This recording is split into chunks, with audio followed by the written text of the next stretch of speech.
सुनो भाई, देखो लास्ट क्लास में हमने जितना पढ़ा है पहले सबको उतना आना चाहिए, क्योंकि नॉर्मल सी बेसिक बातें बताई थी मैंने। उसके बाद तुम्हें मैंने सिखाया था प्रिंसिपल ऑफ इक्वलिटी बताई थी। ठीक भाई, सबसे इंपॉर्टेंट बात तुम्हें बताऊं, आज जो हम करने वाले हैं वो ग्राफ के बारे में समझेंगे और आज लास्ट होगा। मैं तुम्हें क्या बोलता कि भाई 4 तरीके होते हैं हमारे पास टोटल।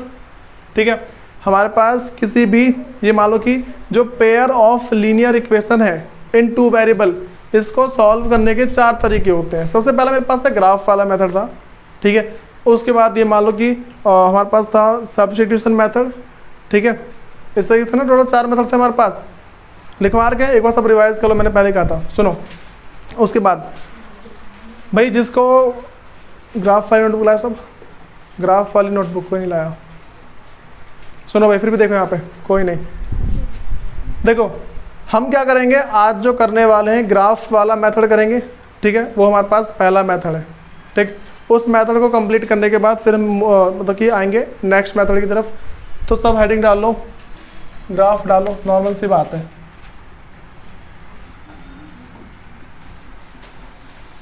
भाई देखो, मैं ग्राफ जिस तरीके से सिखाऊंगा ना, सबको उसी तरीके से फॉलो करना है। बात समझ आ रही है? जिस तरीके से मैं तुम सबको ग्राफ सिखाऊंगा उसी तरीके से फॉलो करना है। और जिसको ग्राफ का जी भी नहीं पता ना, वो 9th वाली क्लास में आ जाओ एक दिन।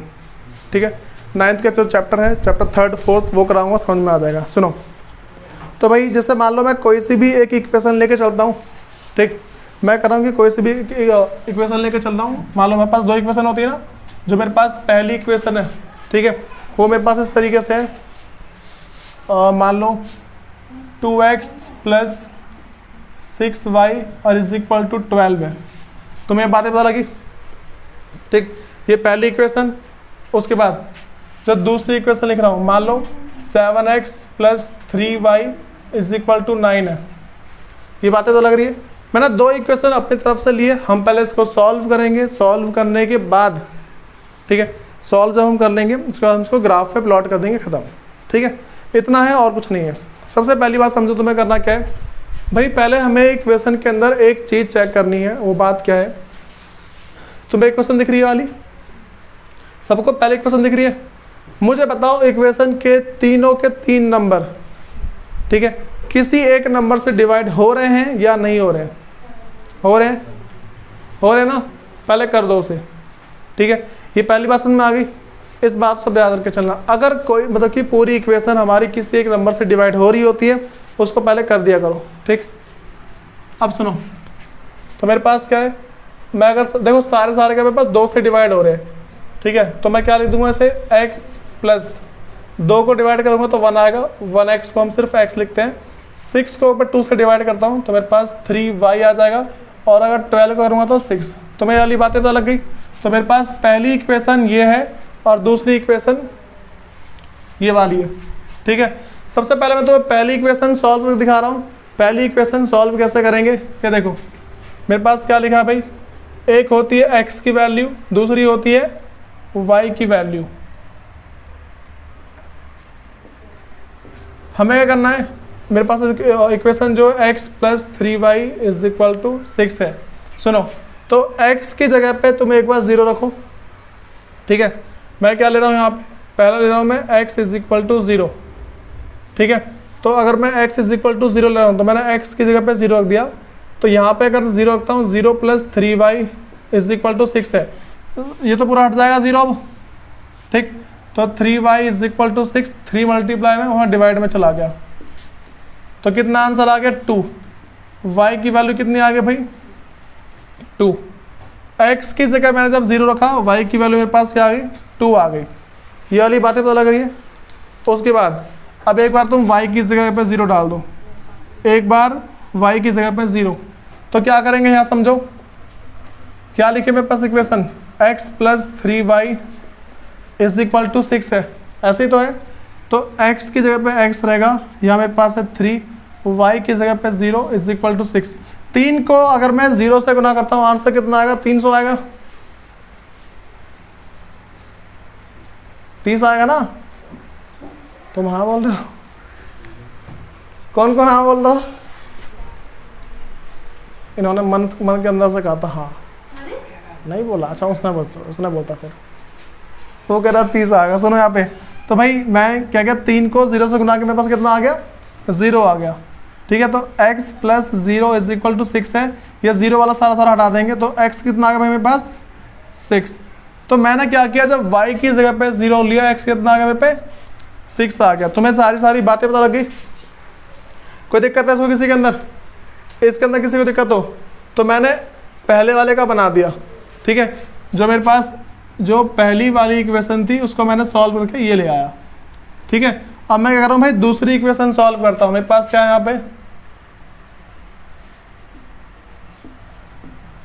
यहाँ पे x की वैल्यू, यहाँ पे y की वैल्यू। तो क्या करेंगे देखो, 7x plus 3y is equal to 9 है ना।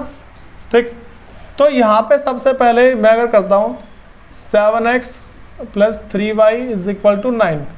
ठीक है, x की जगह एक बार पहले मैं 0 लेके चल रहा हूँ, x इज इक्वल टू 0। ठीक है, मैंने क्या लिया, x इज इक्वल टू 0 लिया है। तो यहाँ पे क्या मेरे पास 7, यहाँ पे 0 से मल्टीप्लाई करो, 3y इज इक्वल टू 9 आ गया। ठीक है, अब यहाँ पे 0 आ गया तो 3y is equal to 9, 3 multiply में उस साइड जाके डिवाइड में आंसर 3। ये बातें पता लग रही है, बस हाँ बोले जा रहे सब। तो यहाँ पे y इज इक्वल टू कितना आ गया, 3 आ गया। मैंने x की जगह पे 0 लिया, y की वैल्यू आ गई 3। अब उसके बाद दोबारा अब y की वैल्यू एक बार 0 ले लो। हमें क्या कर, देखो भाई कभी भी अगर हम ग्राफ सॉल्व करते हैं ना, हमें एक बार x की जगह 0 लेना है, एक बार y की जगह 0। ठीक है, यहाँ भी क्या मैंने x की जगह 0 लिया, मैंने यहाँ पे y की जगह पे 0। तो 7x plus 3y is equal to 9 है, तो 7x का 7x रहेगा प्लस 3, y की जगह पे 0 इज इक्वल टू 9। तो ये पूरा 0 हो जाएगा, तो 0 तो हट जाएगा पूरा। 7x is equal to 9, 7 multiply में उस साइड जाके डिवाइड में आ जाएगा। तो 9 को 7 से डिवाइड करो, कितना आएगा भाई, 9 को अगर हम 7 से, पता है ना ऊपर का नंबर अंदर जाता है, नीचे का नंबर बाहर आता है। ठीक है, तो 9 को अगर मैं 7 से करूँ, मेरे पास कितना है, एक बार में 9 जाएगा और एक बार में 7। ठीक, कितना बच गया, 2.0, 7 दूनी 14 मान लो। ठीक है, तो इतना मान के चल लेते हैं। ठीक, फिर भी चलो देखते हैं, 6 बच रहा है। तो यहाँ करते हैं, पॉइंट के पास 0 लग ही जाता है। तो यहाँ पे मेरे पास 5 से बड़ा नंबर आएगा, कितना आएगा, 7 5 35, 7 6 42, तो 7 7 8 56, इतना आएगा ना। ठीक है, तो भाई अब ना ये समझो, मेरे पास 1.28 आ रहा है। ठीक है, तुम्हें क्या करना है भाई, सब थोड़ा यहाँ फोकस करो। तुम्हें यहाँ पे 2 डिजिट तक निकालना है। पहले जब भी पॉइंट में आ जाए 2 डिजिट तक निकालो, उसके आगे समझो। अगर तुम्हारा दूसरा नंबर या तो 5 हो या फिर 5 से बड़ा हो, पहला क्या हो, 5 हो या फिर 5 से बड़ा नंबर हो, तो इस वाले को काट के अगले वाले को 1 बढ़ा दो। ठीक है, इसको पूरा 8 को काट दो, अगले वाले को 1 बढ़ा दो। तो हमारा आंसर क्या आ रहा है, 1.3। तो यहाँ पे वैल्यू क्या लूँगा मैं, 1.3। x की वैल्यू कितनी आ गई भाई, 1.3 आ गई है। तो क्या किया मैंने, y की जगह पे 0 और x की जगह पे 1.3। पहले इन बातों में दिक्कत है भाई, किसी को बताओ, इन बातों में जिसको दिक्कत हो बता दो एक बार, इसको लिख लो, बहुत फायदे में रहोगे।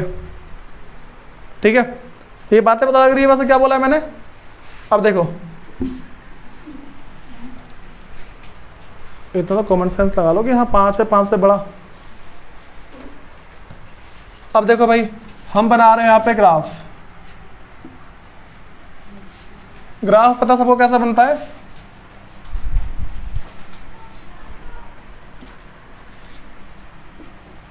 भाई बीच का नंबर हमारा 0 होता, सबको पता है।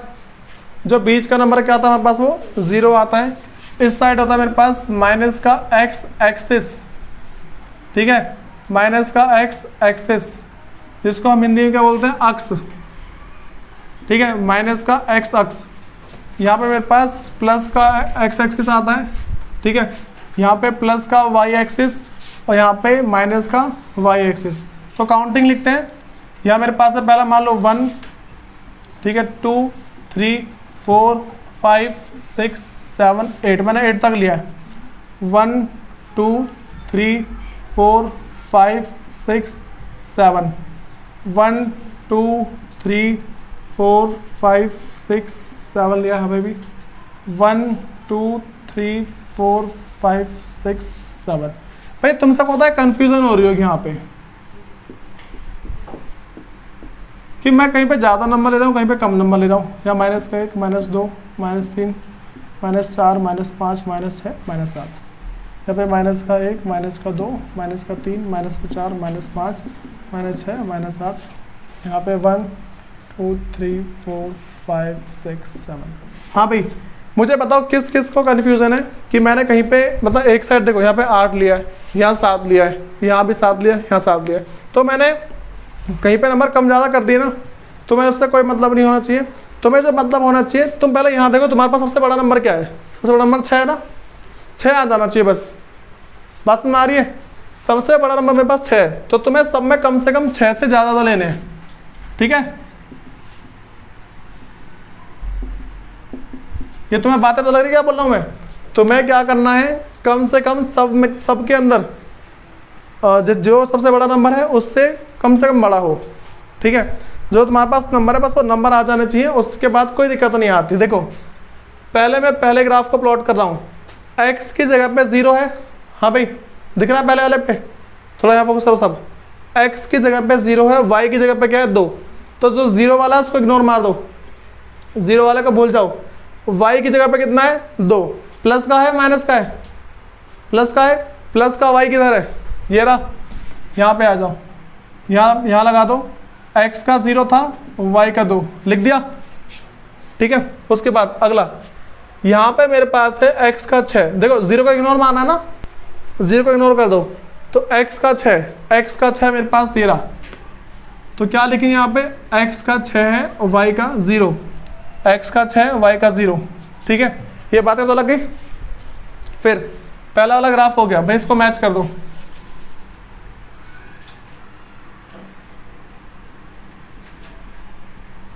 भाई मैंने डॉटेड किया, तुम्हें नहीं करना क्योंकि लाइन थोड़ी सीधी जानी चाहिए मेरे, इसीलिए, ठीक है? लाइन सीधी करने के लिए मैंने डॉटेड किया है, तो मैं डॉटेड नहीं करना है, सीधी लाइन करनी है पूरी, ठीक है?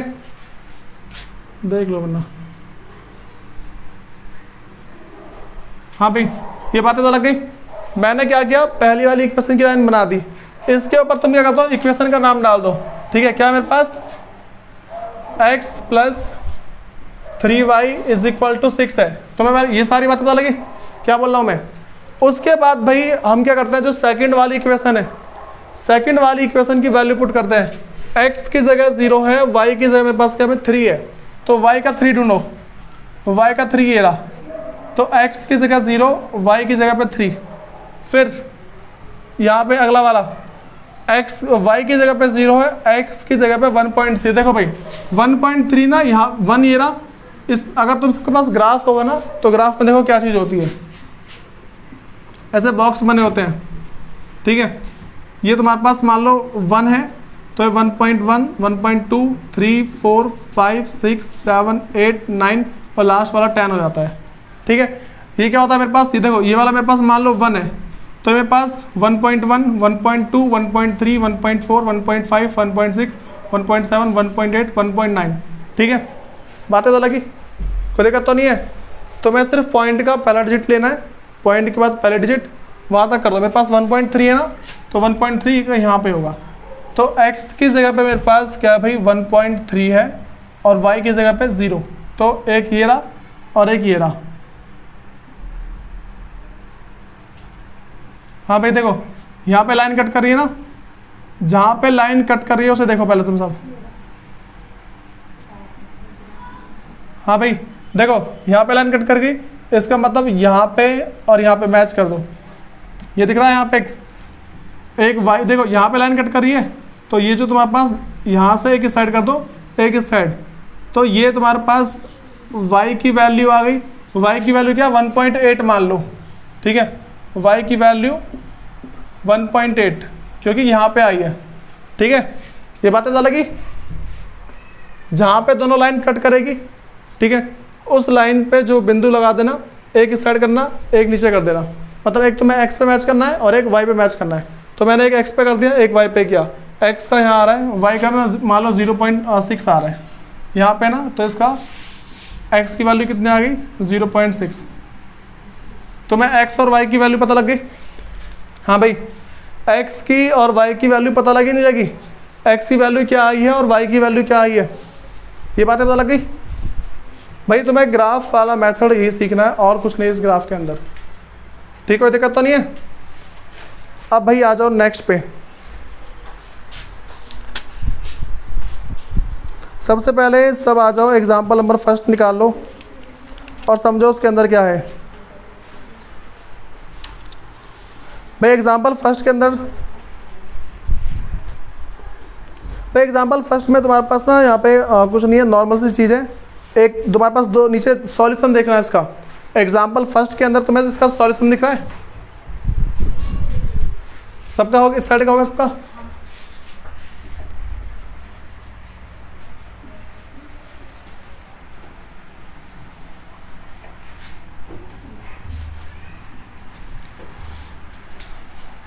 यहाँ देखो भाई, जो तुम्हारे पास एग्जाम्पल नंबर फर्स्ट है, एग्जाम्पल फर्स्ट में क्या कह रहा है वो, एग्जाम्पल फर्स्ट में उसने हमें दो इक्वेशन दे रखी है। एक है y इज इक्वल टू 2 और 1 अपॉन में x, ठीक है। तो इसका मेरे पास मतलब हो जाता है y इज इक्वल टू मेरे पास है 2 अपॉन में x है, ठीक है। इस तरीके से तुम्हें एक बार y की वैल्यू रखनी है, एक बार x की वैल्यू सॉल्व कर देना है, ठीक है। फिर ये तुम्हारे पास पहली इक्वेशन और दूसरी जो है भाई वैसे ना x माइनस वाई बता रखा है उसने, चलो देख लेना जो भी है। इसको तो देखो भाई सॉल्व करने का तरीका देख लो एक बार, इसको सॉल्व करने का एक बार तरीका देख लो क्या है। 1 अपॉन में 2x है, ठीक है। यहाँ देखो पहले इसको सॉल्व अगर मैं करता हूँ तो क्या आ जाएगा, यहाँ पे मेरे पास क्या है 2 नीचे है क्या, अच्छा 1 अपॉन में 2 है, 1 अपॉन में 2 और x है, इस तरीके से है ना, ठीक है। तो अगर मैं x को इससे मल्टीप्लाई करता हूँ तो y is equal to x को करूँगा तो 1 इंटू में x अपॉन में 2, तो y की वैल्यू x अपॉन में 2 आ गई।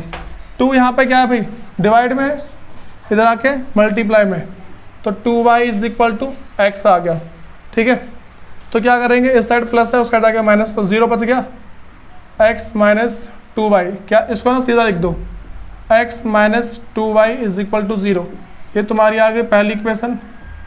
उसके बाद जो दूसरी इक्वेशन हमारे पास है वो है 3x plus 4y is equal to 20 है, ठीक है भाई। ये तुम्हारे पास दूसरी इक्वेशन, कुछ नहीं करना है, तुम्हें सिर्फ इसका ग्राफ बनाना है, ठीक। तुम्हें इसका सिर्फ ग्राफ बनाना है और कुछ नहीं करना है, बन जाएगा ग्राफ इसका, देख लेना किस तरीके से बनाओगे। उसके बाद आ जाओ एग्जाम्पल नंबर सेकंड पे। हाँ भाई यहाँ पे मस्त एग्जाम्पल है वाला, जो उसको समझ गया मज़ेदार बात है। इधर का हो गया सबका, कोई दिक्कत तो नहीं इसमें।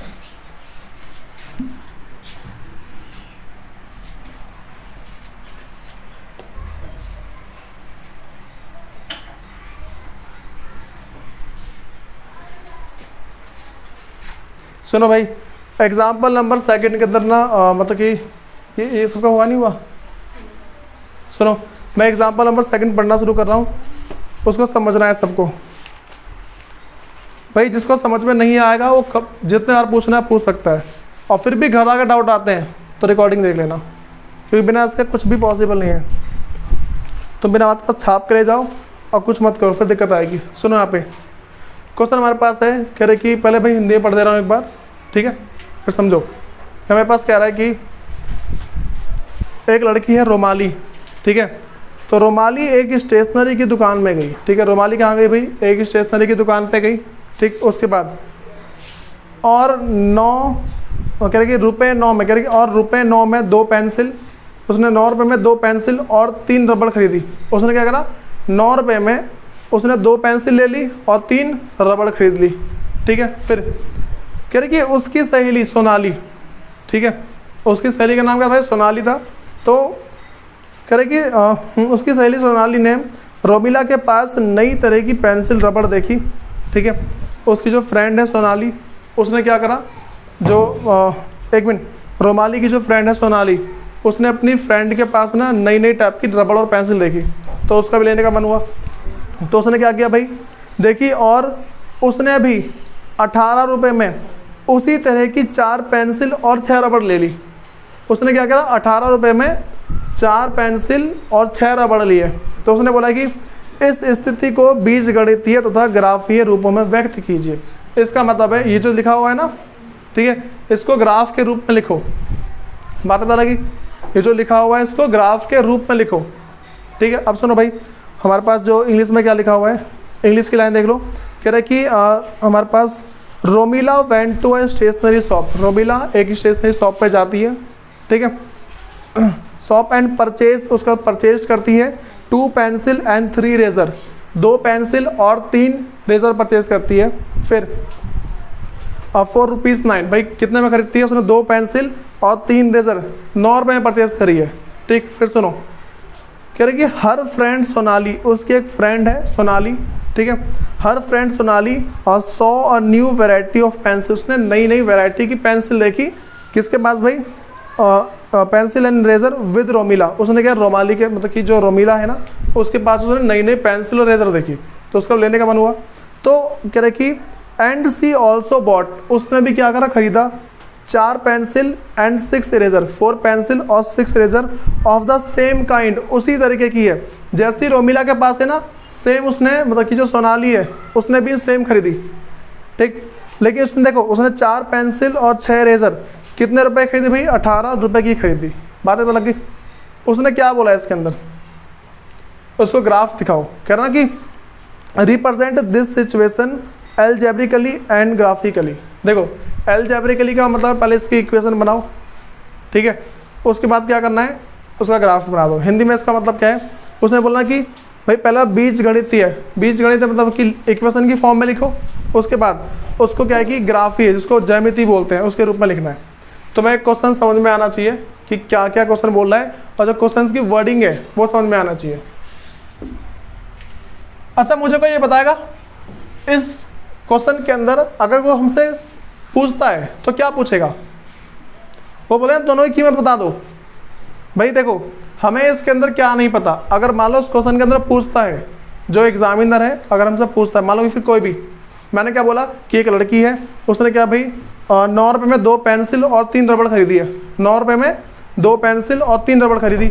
उसी की फ्रेंड ने 4 पेंसिल और 6 रबड़ खरीदी, ठीक है, और कितने? 18 रुपये की। तो अब यहाँ पे अगर कोई हमसे पूछेगा तो क्या पूछेगा? बस एक चीज़ गायब है कि बताओ बच्चों, एक पेंसिल की कीमत कितनी है और एक रबड़ की कीमत कितनी है, ये तो पूछ सकता है ना। इसमें गायब क्या चीज़ है? कौन सी इन्फॉर्मेशन नहीं है? बस हमें इसमें ये वाली बात नहीं पता कि जो पेंसिल, एक पेंसिल कितने की है और जो एक रबड़ है वो कितने की, एक पेंसिल और एक इरेजर कितने रुपए की, हमें ये नहीं पता। ये तो बातें हैं। अब सुनो, यहाँ पे सबसे पहला मैं पहले रोमिला की बात कर रहा हूँ, ठीक है, तो यहाँ पे लिख लो भाई, let price of 1 pencil be x. Hindi में वही मान लो, माना एक पेंसिल की कीमत, एक पेंसिल की कीमत कितनी मान ली भाई हमने? एक्स मान ली। तो ऐसे ही इरेजर की कीमत कितनी मान लेंगे? वाई, ठीक है। तो let price of 1 eraser be y, ठीक है। तो बोला कि माना एक रबड़ की कीमत वाई है। पहले सबको इतनी बातें तो लग गई। हमें कीमत नहीं पता थी, हमने पहले कीमत पता लगा ली, ठीक है। जो पेंसिल की कीमत पता लगा ली और जो रबड़ है, जो इरेजर है, उसकी भी कीमत हमने क्या पता लगाई है? एक की एक्स है, दूसरे की क्या है? वाई है, ठीक है। अब सुनो, रोमिला ने टोटल 9 रुपये खर्च किए, ठीक है। अच्छा बताओ, अगर एक पेंसिल की कीमत, यहाँ सुनो जरा, अगर एक पेंसिल, मैं मान लो कि एक जो पेंसिल है मेरे पास वो 50 रुपये की है। कितने की है? 50 की। 2 पेंसिल कितने की होगी? 2 पेंसिल हो जाएगी मेरे पास 100 रुपये की। मैं इससे पूछ रहा हूँ कि बच्चों बताओ 9 पेंसिल कितने की होगी? भाई देखो, तुमने इसका कैसे बताया? एक था, अगर 2 का पता लगाना है, क्या क्या तुमने यहाँ पे एक पेंसिल को 2 से गुना कर दिया और 50 को भी 2 से गुना किया, तभी तो आया 2 पेंसिल 100 रुपए की। ऐसी तो आया होगा ना, बातें तो लग रही है। देखो एक पेंसिल है 50 रुपए की, ठीक, बातें तो लगी। एक पेंसिल है 50 रुपए की, ठीक। 2 पेंसिल का तुमने कैसे पता लगाया, दोनों तरफ 2 से गुना कर दो। तुम्हें वो याद है ना, प्रिंसिपल ऑफ इक्वलिटी, समता का सिद्धांत याद है, दोनों तरफ सेम करते हैं। यहाँ भी 2 से गुना कर दिया, वहाँ भी 2 से गुना कर दिया, पता लग गया। फिर तो कितना आ गया मेरे पास, 2 पेंसिल के 100 रुपये आ गए। अगर 9 का पता लगाना है तो देखो एक पेंसिल का पता है हमें, यहाँ 9 से गुना कर दो और यहाँ भी 9 से गुना कर दो, ठीक है। तो 9 पेंसिल की कीमत मेरे पास 9 पंजे 45, 450, ये पता लग गई, ठीक है। हम क्या दोनों तरफ करते हैं, ठीक है। अब यहाँ पे सुनो, तुमने क्या देखा भाई, हमें एक पेंसिल की कीमत पता नहीं कितनी है, एक पेंसिल की कीमत पता नहीं कितनी है, ठीक है, x है, और एक रबड़ की कीमत y है, ठीक है। अब सुनो, अगर जो रोमिला है, ठीक है, उसने कितनी, देखो भाई उसने खरीदी है 2 पेंसिल, ठीक है। तो यहाँ पे है 2 पेंसिल, उसको मल्टीप्लाई कर दो उसके प्राइस से, यही तो होगा ना।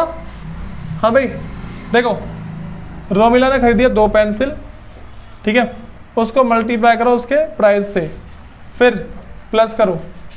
फिर जो रोमिला है उसने 3 खरीदे हैं रेजर, हाँ भाई उसने 3 रेजर खरीदी है, ठीक है, उसको भी गुना कर दो उसकी कीमत से, ठीक है। टोटल कितने रुपए खर्च करें भाई, 9 रुपये, ऐसा ही तो है। बात तुम्हारी नहीं आ रही है, इसमें दिक्कत किसे है। सुनो, एक पेंसिल की कीमत हमें पता है कितनी है, x रुपये है, ठीक है। तो 2 पेंसिल कैसे पता लगेगी, 2 पेंसिल को अगर मैं 2 को गुना कर दूं, ठीक है, अगर मैं 2 को गुना कर दूं उसकी कीमत से, 2 पेंसिल खर्चा आ गया। देखो यहाँ पेंसिल खर्चा है और यहाँ पे रेजर का, पेंसिल खर्चा और रबड़ का खर्चा है यहाँ पे। तो पेंसिल के खर्चे को और अगर मैं रबड़ के खर्चे को जोड़ दूं, मेरे पास टोटल खर्चा आ जाएगा ना यहाँ पे, ऐसे ही तो होगा। चलो इससे पहले एक बात और बताता हूँ, देखो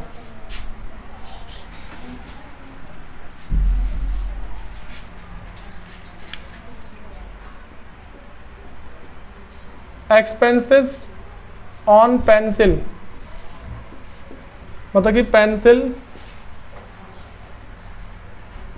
पर खर्च, जो पेंसिल पे पैसे खर्च किए हैं वो, ठीक है, और प्लस एक्सपेंसेस ऑन रेजर, रबड़ पर खर्च, ठीक है। अब मुझे बताओ, पेंसिल पे खर्च और प्लस जो रबड़ पे खर्च है, expenses on pencil, expenses on razor, मेरे पास क्या टोटल एक्सपेंस आएगा ना।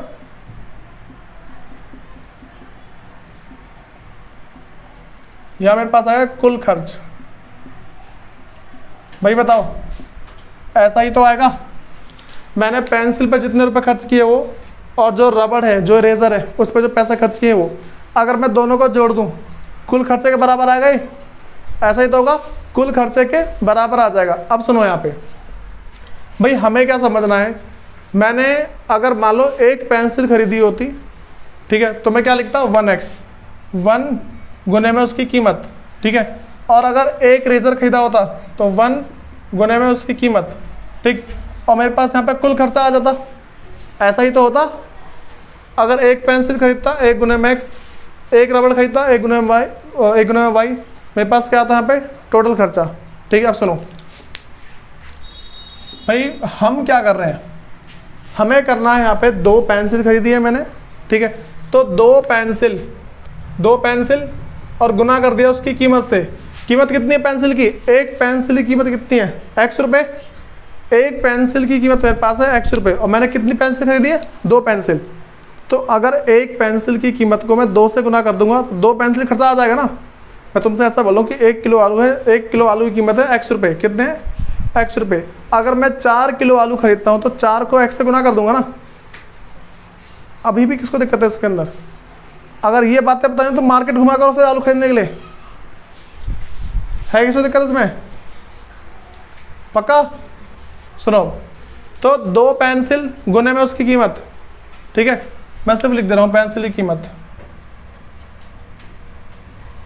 पेंसिल की कीमत, या फिर मान लो एक पेंसिल की कीमत, एक पेंसिल की कीमत, फिर प्राइस ऑफ 1 पेंसिल, ठीक है।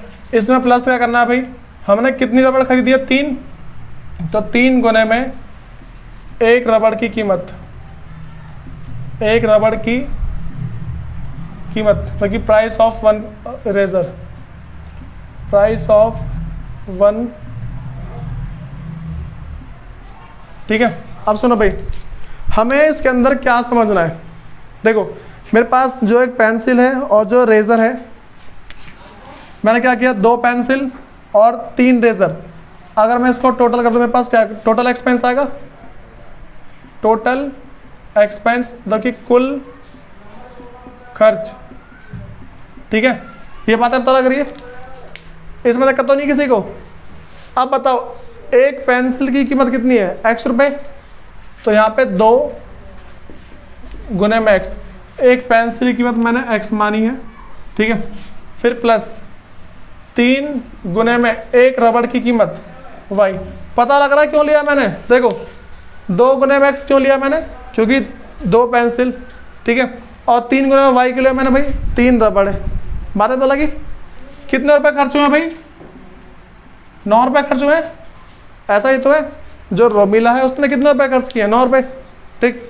तो अगर मैं 2 को x से गुना करता हूँ, ठीक है, तो कितना आ जाएगा? 2x, और 3 को y से करूँगा तो 3y इज इक्वल टू 9। ये मेरे पास आ गई पहली इक्वेशन। बोलो इन बातों में दिक्कत है किसी को? मैंने क्या किया है भाई, यहाँ देखो एक बार फोकस करो, 2 पेंसिल थी उसको उसकी कीमत से गुना कर दिया, ठीक है, आ गए। 3 पेंसिल 3 रबड़ थी, 3 रेजर थी, उसको उसकी कीमत से गुना किया, आ गया, ठीक है। कुल खर्चा कितने हो भाई? 9 रुपये। मैंने क्या बोला कि 2 पेंसिल का खर्चा, ठीक है, और 3 रबड़ का खर्चा, दोनों का जोड़ दूंगा तो रोमाली ने 9 रुपये खर्च किए ना। ये बातें तो लगी पहले। अब इसकी फ्रेंड ने सेम ऐसा ही कुछ किया है, दूसरी इक्वेशन देखो आसानी से बनेगी। उसकी फ्रेंड ने कितनी पेंसिल खरीदी है भाई? 4, तो 4x लिख दो, ठीक है। यहाँ फोकस कर लो, कोई इंटेलिजेंट बनने की जरूरत नहीं किसी को। 4x, और उसने जो रबड़ है, जो इरेजर कितनी लिए? 6, तो 6y। कितने रुपए खर्च किए? 18। ये आ गई दूसरी।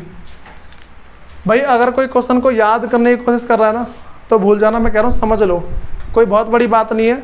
बस खर्चा मैंने पेंसिल खर्चा, रबड़ खर्चा, टोटल खर्चा, ठीक है। मैंने पहली क्लास में ही समझाया था कि भाई मैंने खर्चे वाली बात ही बताई तुम सबको पहली क्लास में। जो पहली क्लास थी उसमें मैंने आलू और टमाटर लिया था, ठीक है। तो यहाँ ये वाली बात समझ आई सबको? सबको क्या करना भाई, इसका ग्राफ बनाना है। ग्राफ बन जाएगा ना? किससे नहीं बनेगा इसका ग्राफ? और नेक्स्ट क्लास में ग्राफ वाली नोटबुक ले आना थोड़ा सा, ठीक, काम चेक करवा लेना।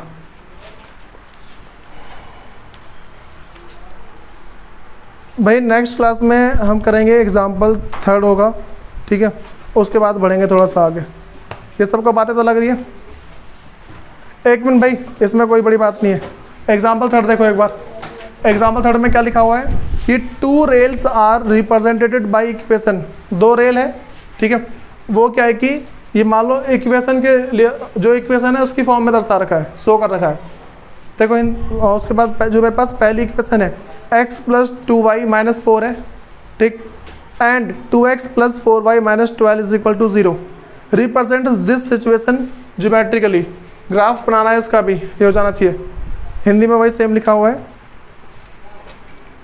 करेगी दो रेल पटरी समीकरण x + 2y - 4 और अगला मेरे पास है 2x + 4y - 12 को निरूपित की गई है। इस स्थिति को ज्यामितीय रूप से व्यक्त कीजिए।